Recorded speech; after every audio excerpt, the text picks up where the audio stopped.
and then I understood how the outcome might be different.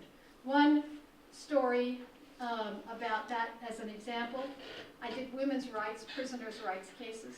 Right before I left the bench, I had a case of a woman who had sex with a guard. A woman prisoner had sex with a guard. It's a very interesting case. Academics should study this kind of case. She challenged the situation, claiming that this was a violation of cruel and unusual punishment. In other words, it's one thing to go to jail, it's quite another thing to be subject to feeling that she was compelled to have sex with the guard. The guard was punished, she left prison, and she sued everyone up the line. That is to say, the supervisors, etc. My law clerk came to me, a woman law clerk, and said, "Judge, you're going to have to dismiss this case." I said, "Excuse me? What do you mean I have to dismiss this case?" She said, "Well, there are 20 cases all across the country which cases like this are dismissed." Who I was, which is I'd been inside these institutions, I knew something about the subject, made me say to her, "Can't be right. Tell me what these cases are about. Tell me what the facts are." Someone without my background could well have said to her, "Okay, fine, dismiss the case. Make one less case, who cares?" Who I was made me say, "Well, geez, that doesn't make any sense." She came back, and all of the cases, all of the 20 cases, were cases involving male prisoners and female guards. And the judges who had written them, all male judges, had not understood that what they were saying was not that this is not a serious violation, but in the context of a male prisoner, female guard, no big deal. Now, they may well have been wrong even with respect to that, certainly with respect to homosexual attack, etc. But the notion was it was not an issue to them. I wrote a decision saying that this was an issue. This ought to be decided by a jury. The question of what coercion is a factual question, it's a contextual question. I didn't rule for the woman. I gave her an opportunity to have a trial. So who I was, how I was raised, this career that I adored, was a good thing in my judging, and that's what I want to write about. Thank you.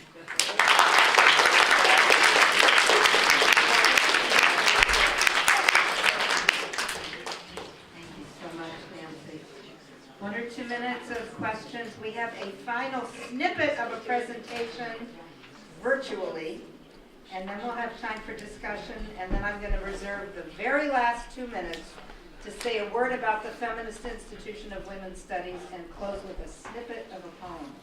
But first, you have immediate questions for Nancy. For those of us who don't live here and don't know the story of the cockatoo and the elk, we have a summary. Oh, the cockatoo story. Oh, the cockatoo story. Oh, God. Do you want the cockatoo story? I don't live here, and I'm Yes. very curious A now. quick version. There's only a quick version. It is not a story, no. Someone had a cockatoo which escaped. It was a cockatoo they loved, but it happened to be a really nasty cockatoo. The cockatoo bit people and had a screech, so it was called Dino, because it was like a dinosaur. The cockatoo terrorized the neighborhood and then decided the past month to live in the eaves of our house and was destroying the eaves of our house. We called the Humane Society. I am a liberal, right? Called the Humane Society. Nothing. We called the owners. Could not get it. I was finally beginning to consider death penalty for the cockatoo, notwithstanding my background. And finally, we decided as a last-ditch effort, we would call the Globe, that maybe shining a light on that would bring out people who would care about this animal. The press, with respect to this cockatoo, dwarfed Afghanistan on the first page. And somebody was asking me whether my Wikipedia page has changed, and I have no doubt that everything I've done in my life pales before Dino the cockatoo. Okay. I'm going to do a final introduction if I can get this video to work, and if I may need somebody's help. But our final speaker could not be with us today, but she's videotaped a few words about a feminist academic institution that Joyce Antler helped to create. And you'll see what that is. Ruth Perry is Ann Feder-Friedlander Professor of Humanities at MIT. You'll see her on video. She's past president of the American Society for 18th Century Studies. She's a founder of MIT's Women's Studies program and a co-founder of the Boston Area Graduate Consortium of Women's Studies. She's won numerous fellowships and awards, written 3 monographs, edited 5 other books, and is currently writing a biography of Anna Gordon, who is celebrated for having her repertoire of ballads, and Ruth herself is a folk singer. And I'm sorry she's not singing here, you have to go hear her somewhere else. She's going to speak to us about building an institution of our own, the Graduate Consortium in Women's Studies. So let me see if this will work. Why is it a question mark? Just click on the little. Click on what? All right, somebody help me. My technological expertise, as my students well know, is exceeded here. The Graduate Consortium in Women's Studies began as a conversation among friends in 1988. Everything followed from this beginning. As feminist scholars, we dreamed up the consortium because we wanted to work together in an institution of our own. That the impetus came from scholars rather than administrators or even students accounts for much. The consortium was shaped by who we were as well. 6 white women in our 40s and 50s who worked in Boston area universities, trained in traditional disciplines, and connected to women's studies since the 1970s. We were middle class by virtue of our education and jobs, politically left of center, and with the imprint of the 1960s upon us. Now, what I'm reading from is an article called Inventing a Feminist Institution in Boston, an informal history of the Graduate Consortium in Women's Studies that came out in the National Women's Studies Association Journal the summer of 1996. It's got an authorship by a number of people, what we fondly call the motherboard, that is the original group of people who put together this consortium. And it's there in the public record for anyone to read it. The way those conversations began, though, was with funding from the Ford Foundation. The Ford Foundation funded women's studies programs of formerly male or predominantly male institutions in order to strengthen their hand on campus. And those of us so distinguished began to meet in my kitchen to discuss what our programs needed to develop. Joyce was the first person to talk about this with me, and she and I had different agendas. She was concerned that her students didn't have the full range of academic disciplines to choose from in their research and learning. Me, I was much more selfishly interested in faculty development. I wanted to work with people who were outside of my institution. So we thought up an institution that would give students the opportunity to study with feminist faculty at other institutions and would give faculty the opportunity to work with and learn from other faculty at other Boston area institutions. And so, and we worked hard on getting our respective institutions to accept the consortium. I remember we did a lot of research on the pre-existing consortial arrangements among some of the 6, and we brought those to our deans and made the argument that it would save a lot of money for education, which of course it does. And what we created this way, by this collective effort, has really borne fruit. Remarkable subjects have been explored and taught, subjects not possible at separate institutions because of personnel shortages and curricular needs. Friendships have sprung up across institutional and departmental lines. Graduate students have been inspired and mentored by faculty from institutions other than their own. Books and articles and chapters and PhD dissertations have been written out of what was learned in the interdisciplinary ferment of these remarkable courses. One of my own books grew out of a subject that I taught with an anthropologist, and a second subject with a musicologist has inspired that colleague to write the book that she's halfway through right now. All of us involved in the consortium have a better sense of our larger feminist community in Boston, who the players are, and what is going on at different institutions, what graduate students are thinking about, and so on. It makes us better teachers, it makes us better colleagues, and it makes us better intellectuals. Yes.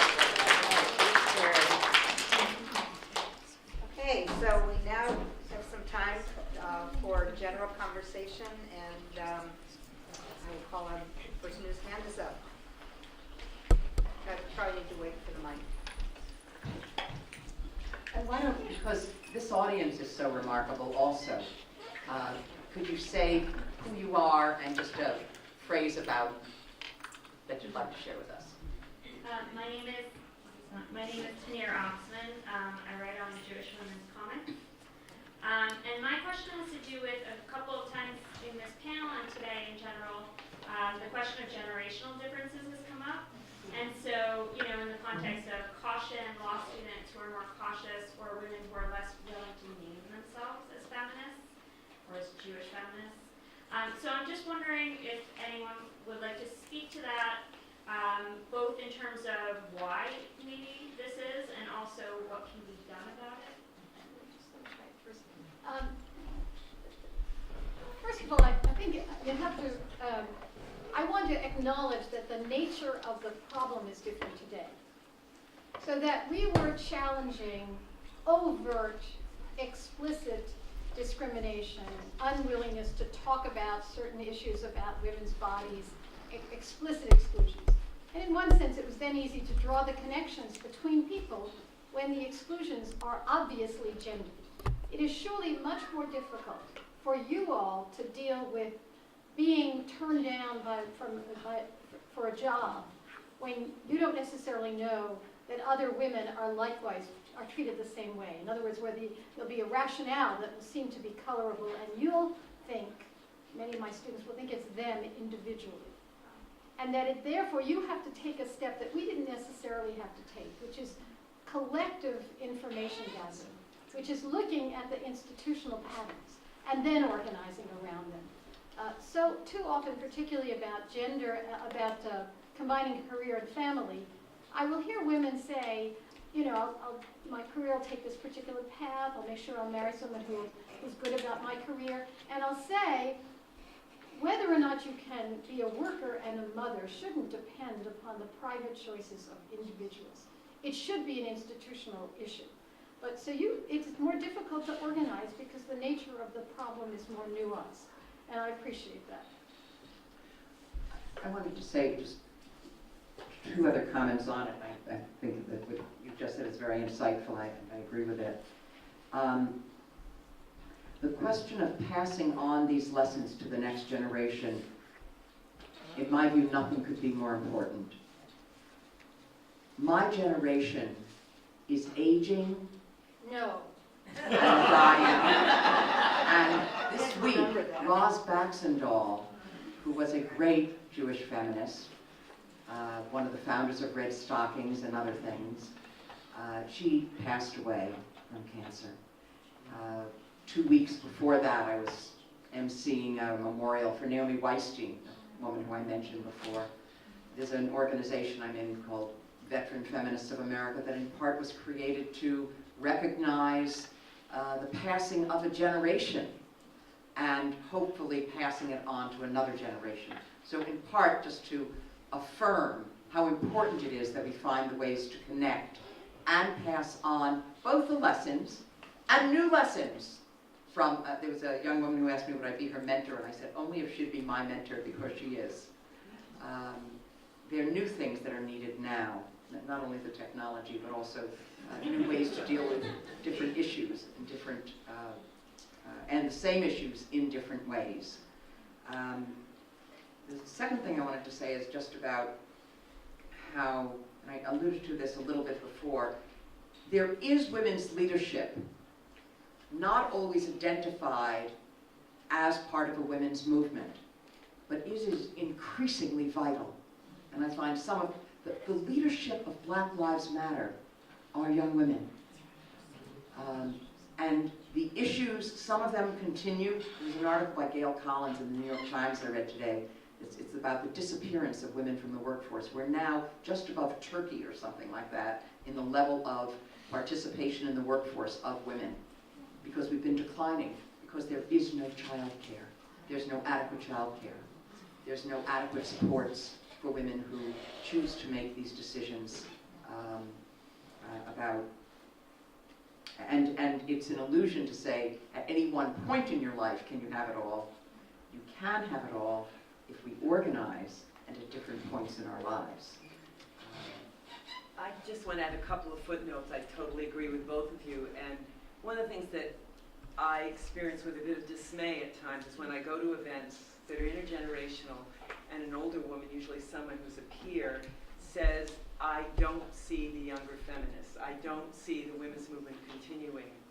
And that is simply not true. And part of this is the fact that younger activists are primarily active on the internet. They don't get primetime television, nor do they want to, because they know their peers are not watching the news. I got that from my own niece, who didn't know what was going on with reproductive issues because she didn't watch the news, she didn't read the newspapers. They're using social media, they're doing all kinds of other exchanges. And if it's not visible to you, you may not know what's going on. And one of the things that has heartened me lately is the activism I've seen. And these young activists, most of them women, consider Aaron Swartz and his fighting SOPA and all of these kinds of wonderful efforts of young people to preserve freedom of speech in ways that some people I know aren't even aware of being threatened. That's really at the forefront right now. And so I actually feel that we've got a tremendous opportunity for an intergenerational conversation. It's happening. And the best tool, the best single tool to bring these conversations to a community is a new film, not so new now, called She's Beautiful When She's Angry. In which you are a star. You're a star. The filmmaker interviewed the founders of Our Bodies Ourselves. Heather is featured because of your Chicago activism. She spent time in 4 or 5 major cities. One of the things that has floored me is the way in which the conversations that happen when people watch this film include, you know, football players in a Mississippi college who, God knows how they even got to the event, but they engage in conversation with older white women, faculty, and younger feminists. It's been extraordinary, and some collaborations have resulted about real-life problems now. Black Lives Matter, sexual harassment in the schools at Berkeley High School. And one of the things I cherish about this film is that it doesn't try to pretend that the women's movement was a perfect place. It's warts and everything. It's a beautifully done film. And it really shows the kind of community activism. One civil rights activist who's well into his late 60s said to the filmmaker, this is the best film about organizing at the community level I've ever seen.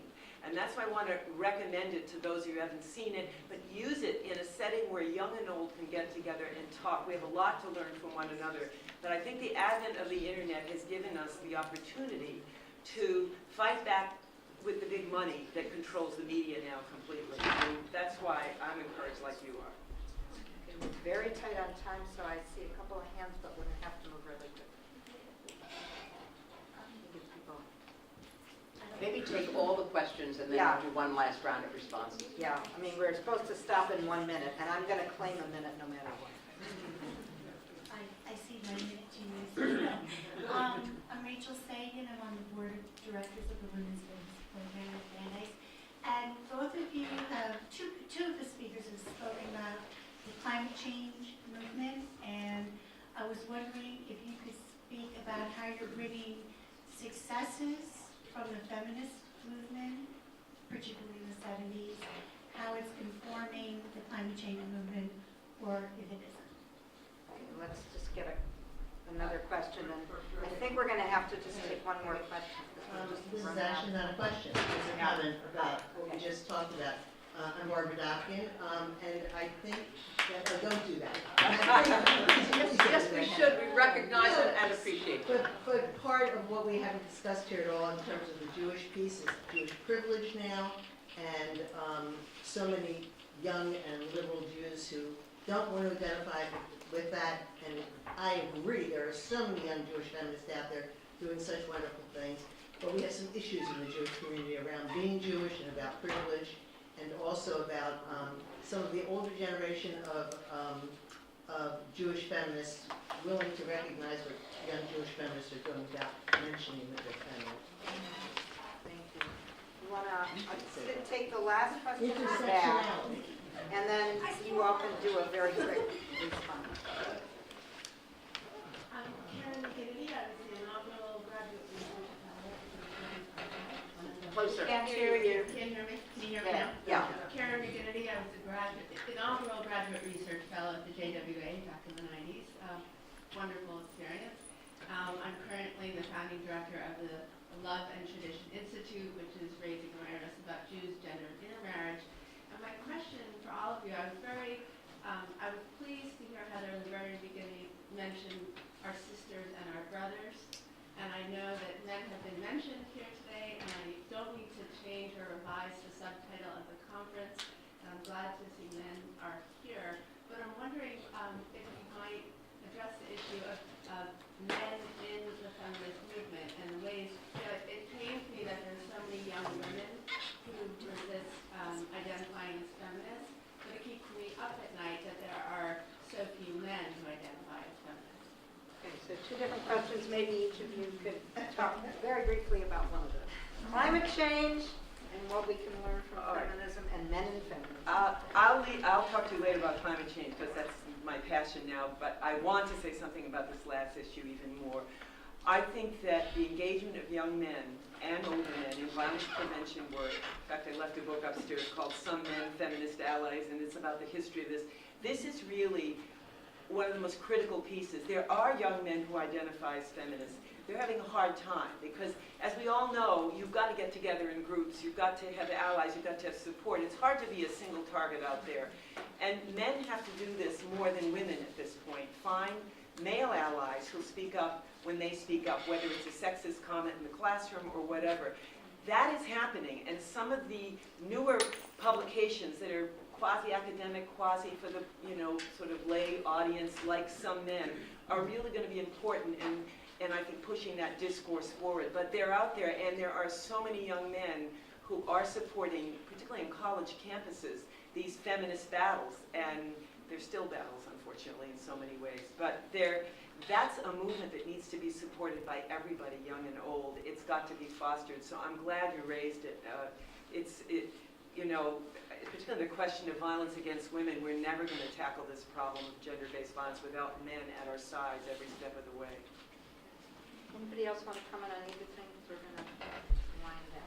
Well, I guess the only thing that there are a couple things to say, but the one I'll focus on is, this was a perennial discussion that we had at the Jewish Women's Archive on the board. We had men on staff from pretty early on. There still are men on staff. But at a certain point, there were members who felt that we needed to get men on the board. And the board became kind of divided about that. It was hard to get a man for the reason that you're talking about, because even though women have often been the only ones in a situation, men don't like to do that. So even when we found someone who was willing to be on the board, he said, you need to find a couple more men to come on with me. We have one man on our board. He's okay being alone.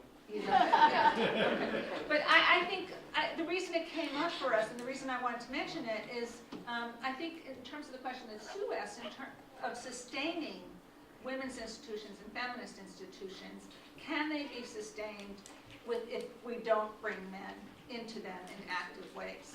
And I think it's something that really needs to be thought about for the future. Okay, we got a 30-second soundbite, and then I have to call time. Someone said that one of the themes of the women's movement was that the person was political. The problems that you felt were yours alone.